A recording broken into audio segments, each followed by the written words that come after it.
Claude Mythos is in the news lately, and even before the launch of Claude Mythos, AI-generated vulnerability reports are arriving so fast that popular bug bounty programs like HackerOne have started throttling the submissions just for defenders to keep up. This week on Shoutout Talk, we're looking at how Claude Mythos will amplify CVE volume even more and how organizations need to defend.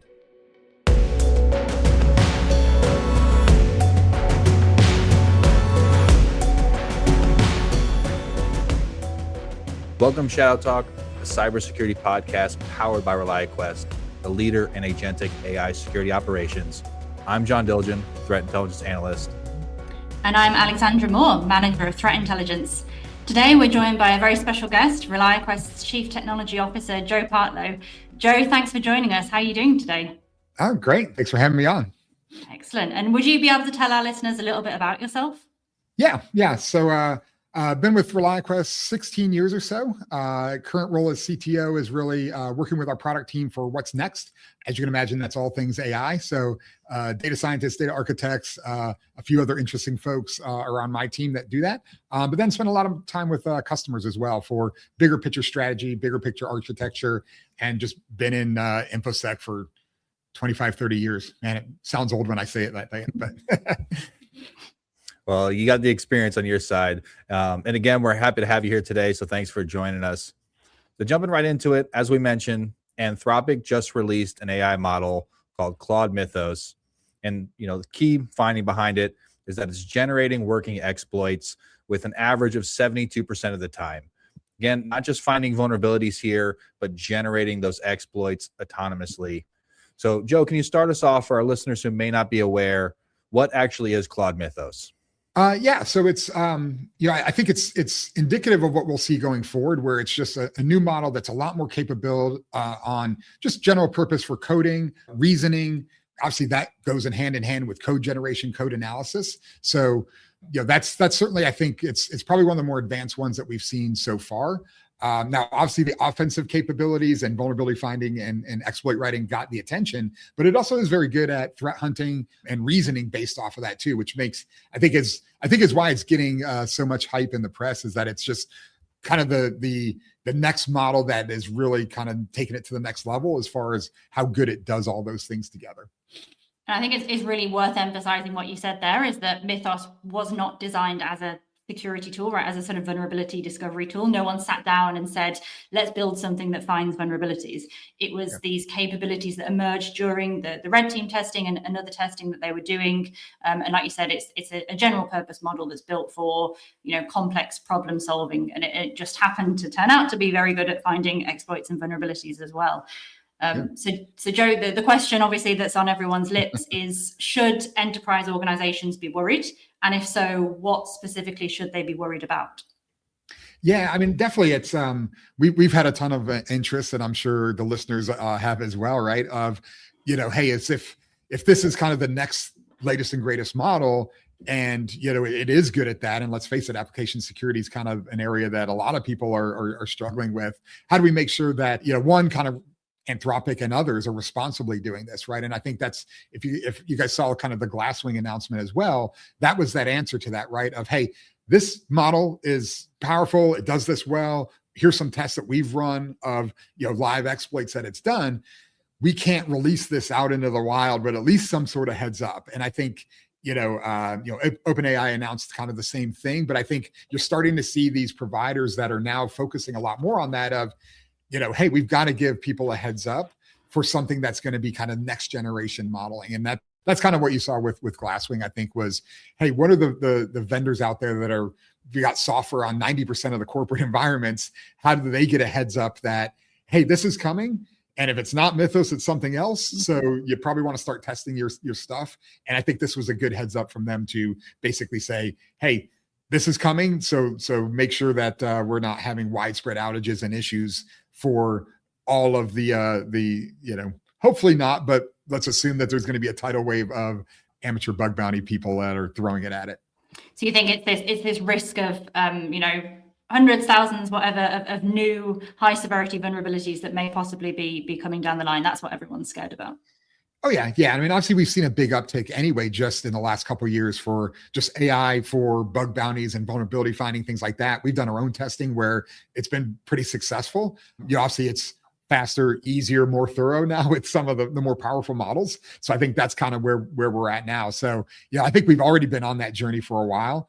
I think this was maybe just an eye opener of, hey, here's how good it is. So, everybody needs to kind of really take a good look at their software, and obviously the folks that are providing software for vast parts of the corporate or general population, need to get a jump on that as well.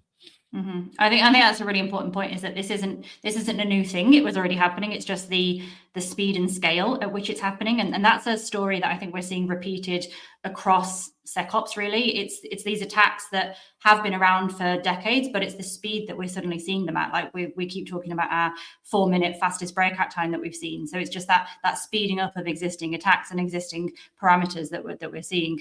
Oh yeah, yeah. I mean, one of our red teamers basically found a CVE in 20 minutes with Opus, and that's available now. So, you can kind of imagine what's going to happen next. Right. And I think another thing that people are thinking about is that it's not just new vulnerabilities either. It's the fact that we've heard stories about how Mythos can surface older vulnerabilities, ones that might have been sitting in code bases for years or even decades. And I think we've got a couple of examples that Anthropic gave of a 17-year-old remote code execution in FreeBSD, and then another bug in OpenBSD's TCP stack that was 27 years old. Yeah. So I think that's really interesting, but I do want to add some context there and say that this, again, is not an entirely new risk. We know that old vulnerabilities being exploited is something that we've known about for a long time. Attackers have always known that organizations struggle to keep up with patching, right? They've been taking advantage of that for years. We've seen it. We've seen it over the years, right? Yeah, especially on the application side, right? Because you think about it, that's an area where, unfortunately, a lot of cybersecurity teams don't have that control. On the infrastructure and, controls that are, on their premise and in their environment, that's a little easier than SaaS or third-party software that was written by someone that you can't maybe add the extra logging in that you need to, or the volume is too big for, maybe a web-based app. So there's always been those challenges there, but I think it's forcing a lot of people to kind of, hey, how do we get creative? The answer can't be not getting visibility, right? Exactly. So Mythos finding these old vulnerabilities isn't new. The point here is that these old vulnerabilities may still have targets in organizations, and we're wondering whether the threat actors are aware of this. Yeah, I think that's a great point. It's nothing new. They're pulling up these old vulnerabilities too, but again, reinforcing that speed and scale here. I think another capability that Mythos really shines at is the potential here for vulnerability chaining. One of its core capabilities is to have multi-stage execution, particularly with code finding, and I think that really plays well into vulnerability chaining. Mythos, or I should say Anthropic, released that the capability under testing, the program was able to autonomously come up with a web browser exploit that was able to chain together 4 different vulnerabilities, leading to escaping from the renderer and the operating system sandboxes. So it did that without human intervention, put those vulnerabilities together and use them in context to achieve its objective. And I think when we look at the potential for vulnerability discovery and exploitation, that's where this multi-stage execution really shines, because if we have 3 or so low, medium severity vulnerabilities, we can chain them together to become a high severity vulnerability. And to really put that in more context for our listeners, for example, if I have a few low severity vulnerabilities that maybe need network access and the other one needs administrator privileges, but they can't do each independently, then I can chain those pieces together to have that full attack kill chain. So definitely something to keep an eye on moving forward. Yeah, and I want to add another one of my caveats there, just to say that it is worth keeping in mind the context in which these tests were done. You've talked about the results of the tests, but from my understanding, a lot of these tests did come from a sort of cyber range or from a controlled environment, not necessarily a live environment. And those are 2 quite different things. We have active defenders in real enterprise environments. We have detection tooling. We have all sorts of incident response processes. And in some controlled testing environments, you don't have any of those. And so that means that there's not necessarily a consequence for the model doing something that would set off alerts in the real world. So, Joe, interested in your thoughts on that. Is that a factor that we have to take into account as well? No, it's a great point, right? Because I think there has been a little bit of the sky is falling and it's the end of the world, in development because of this. And I think that's a great point, Alex, right? Is that hey, in the real world, there are some defenses. There are things that hopefully we've got some visibility in that we can, now granted, we've got to move quick, right? So that means you've got to automate your defenses as well, which is nothing new, but that's definitely a good example of why, right? It's because, all right, yeah, we see that attack and we can create WAF rules or, some other dynamic way to kind of adjust that. But the speed of it is the bigger case where, like you said, in the lab environment, it's kind of wide open and you can, do whatever you want. So I think that's, we'll obviously this Mythos was focused on offense, but obviously there's ones coming soon that would be defensive focused as well. I think that's it's definitely a count and mass game like it's always been where you kind of hop over each other. Yeah, to that point, I think I just saw an article today talking about the latest ChatGPT instance actually having some of that remediation functionality to be able to fix those codes after identifying the vulnerabilities. And I really wanted to double down too on the point Alex made because, yes, there's going to be security controls in place in those real world tests versus that we don't see in the actual environments. And another piece of the puzzle there too is currently all the testing has been done by Anthropic internally. So we'll see what happens when this gets external and more hands get on it when that time actually comes. Well, there's definitely some exciting things that I think, I know we're looking at it and I'm sure everybody else is as well of like just kind of that dynamic defense where that does get interesting where you've got kind of an AI that's dynamically running campaigns and whether it's recon or actual exploitation. All right, well, what about adaptive defenses that is seeing that and saying, hey, that's not normal behavior. Let me just create a detection on the fly or a block on the fly. That's where it gets fun. So there's a lot of cool things happening in that research area. Yeah, I like that picture and that future feedback loop of what will come out of this. All right, so we've set up what Mythos is and what are the major risks behind it. After the break, we'll dive into how it changes the threat landscape and what organizations need to defend. Shadow Talk is brought to you by ReliaQuest, the global leader in AI cybersecurity. ReliaQuest helps enterprise cybersecurity teams contain threats in minutes with its agentic AI security operations platform, Gray Matter. ReliaQuest makes security possible for the most trusted enterprise brands in the world. Learn more at ReliaQuest.com.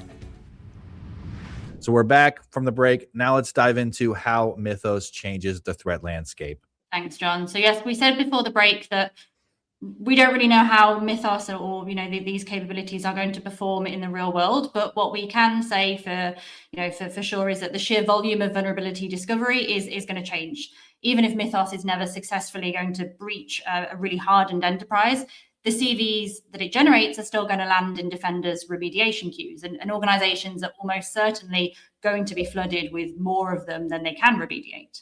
Mm-hmm.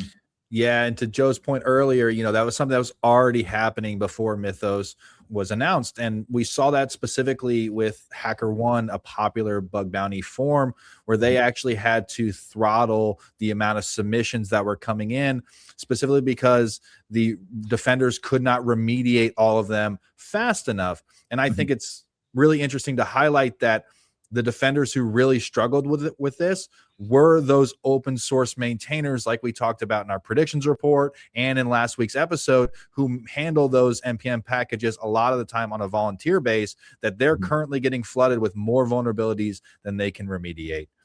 Yeah, and I've heard some stories where some of those guys are looking at how do you have an AI remediation triage agent first to kind of say, hey, is this just slop? Is this something that would just the sheer volume? I almost have to kind of go that way. And I feel for those bug bounty maintainers and things as well, because that's the volume there. And we've seen an uptake even in just kind of the unauthorized bug bounties against customers where they're just kind of flooding and hoping that something hits. So yeah, it's there's still some legit stuff, but man, there's a lot of AI slop probably in that area right now. Yeah, definitely. And, it's an interesting balance, right? So I want to tell a couple stories here to kind of put that in perspective. On one hand, we have programs like curl, the popular networking tool, having to completely stop their submissions for bug bounties because they're getting flooded with so many invalid reports, right? So that really shows that a lot of the AI slop is just hitting them too hard. But on the other hand, we also have dedicated vulnerability finding tools like Expo, which we've highlighted before, who are actually able to rise to the top spot of HackerOne's leaderboards back in 2025. So yes, we have a lot of slop coming out, like you said, but we also do have advancements in finding legitimate vulnerabilities. So it's a delicate balance there. And just another example of how this isn't new. This HackerOne submission throttling was happening before the announcement of Mythos and what Anthropic has recently invented. So yeah, a continuation of the story that we've seen happening for a few months or years. And another possibility, something that always gets brought up whenever a new announcement like this appears, is what happens when APT groups get their hands on a model like this, or even maybe build their own, replicate it. We've already got evidence that something like this is happening. We had an interesting case in November 2025 when Anthropic itself actually published a report talking all about how a China-aligned threat actor had been using Claude code, so that's not Mythos, but the existing model, to automate exploitation, credential harvesting, and things like data exfiltration across around 30 targets around the globe. And the detail that really stands out there is that about 80% of the attack lifecycle was automated. So the human operators weren't doing the technical work anymore. They were just making those strategic calls, when to move, where to go next, what data to take, and everything else was the model. So there's a couple of ways that you could look at that, I think. Traditionally, we've got the scale of a nation state campaign that could have been constrained by the number of skilled operators that they could put behind it. And if 80% of the execution now is automated, then that constraint is broadly disappearing. But on the other hand, the big decisions here were still being made by people. So, it's that really, really interesting dichotomy there. And on the people angle, more broadly, Joe, what does this whole, Mythos revelation say about Anthropic and their approach to this discovery and how they've sort of responsibly tackled it? Yeah, I think it was a great example end of last year where they were very open and transparent of, hey, here's what we saw. And I think, that was a massive benefit. And I give them kudos to kind of doing that. And, that's kind of how we help and give back to the community is like, hey, let's acknowledge this happened. Let's all kind of learn from it. And they did a great job of that. I think, like I said, with the advent of kind of Glasswing, and I think there's a lot of other ones forming similar to that where, hey, I don't think the answer is, hey, let's slow down on AI development and let's not make the models as powerful as they could. There's danger in anything of that. I don't think we could stop the progress, but we probably got to have some guardrails. And I think, Anthropic is definitely leading the way with whether it's Glasswing or just kind of that disclosure of stuff that they're seeing. I know I, for one, don't want model development to slow down. There's a lot of cool benefits with that. So like anything else, right? Like you have to kind of grow and expand responsibly. And I think they're taking a lot of right steps to do that. Yeah, I completely agree. I really like the Anthropic's responsible disclosure there. In another story that they highlighted too just recently was they caught APTs trying to copy their models, essentially trying to reverse engineer it through 16 million different queries. Now, they've put guardrails in place to prevent that, but again, we're just tying back that APTs do have the potential to rework some of these models and bring the capabilities to bear for their own purposes. So organizations need to expect potentially an avalanche of CVEs, even if they're not directly having Mythos target their own software. There's probably lots of software, for example, like Apple and AWS, that will likely have a fallout of patches that need to be applied. Mm-hmm. And they should also be conscious of APTs potentially creating similar models. But what do they need to do to defend? So, Joe, can you start us off with what the defense recommendations are for security leaders? Yeah, I think a lot of it just goes back to the basics, right? It's visibility. If something, whether it's an automated script kiddie or some AI model that's got somebody's got a workflow, hitting your basically your crown jewels, right? Where if you're an e-commerce site or if it's a critical application, would you know that that's happening, right? So it starts with kind of that visibility. Let's make sure you can see that. May not be able to stop it, right? But hey, at least see that it's happening, and then maybe get creative on, some detections that you can put in place, whether that's RAF rules or others. But I think that's like we kind of said earlier, that's a hard thing to do where people have hundreds or thousands of applications, or even more when you start talking about SaaS plugins and things like that have access to critical data that you really don't have any visibility into if they're compromised, or 2 layers down the supply chain for that vendor, it's compromised. So getting that visibility, which again, it's been hard for years, right? The volume of a lot of that traffic, you've got third party or closed source, applications that maybe you can't get to that. So I think that comes down to it. I think fortunately, that's where we can kind of use AI defensively as well, is, hey, let's, whether it's Mythos or anything else, security leaders should start to look at their own applications, their own public facing APIs or portals, and just start, testing that. No different than people have been pen testing forever, but use AI to do that so you get a realistic sense of scale and what's possible, or what something like Mythos or any other model is capable of doing, just so you kind of know what's out there. So I think, like I said, it's the basics of visibility and detection and monitoring and alerting. Back to basics. It feels like no matter what the cybersecurity problem is that we talk about, it just always comes back to those fundamentals and getting those right. Yeah, just got to do it faster now, right? Yeah, exactly. That speed that we keep coming back to. But in terms of, some specifics of what organizations should actually be doing, I've got a couple of things to layer in here. So I think for security leaders in particular, the starting point has to be that automated asset discovery and having a proper vulnerability prioritization and patching structure. And I know, again, that sounds really basic, sounds like table stakes, but a surprising number of compromises that we work on day to day involve some sort of software or assets that the organization didn't even know it had.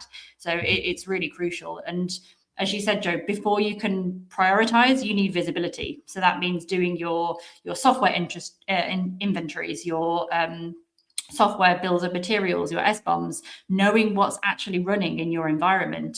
Because when that CVE flood does arrive, you're not going to have time to manually triage everything, right? You're going to need a system that can help your team identify what those high risk vulnerabilities are, and then they're going to spend their time on the decisions that actually need that human judgment, not on the groundwork that the automation can handle. I think everybody forgot the impact of Log4j years ago, right? That was a wake-up call, and now multiple, where now that's the potential for every library, to get tested. So, yeah, I feel like those of us that were working in the industry at the time are probably still scarred by whenever Log4j is mentioned. But yeah, certainly it's a great reminder. So in terms of the tomorrow morning action on this, what should you be doing? I think you need to pull up your current patch cycle and ask yourself 3 questions.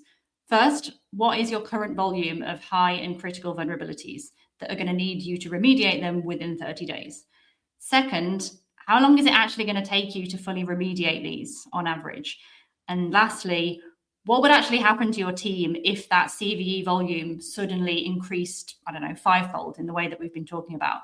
And if you don't have a good answer to that third question, I think that's really where the focus needs to be.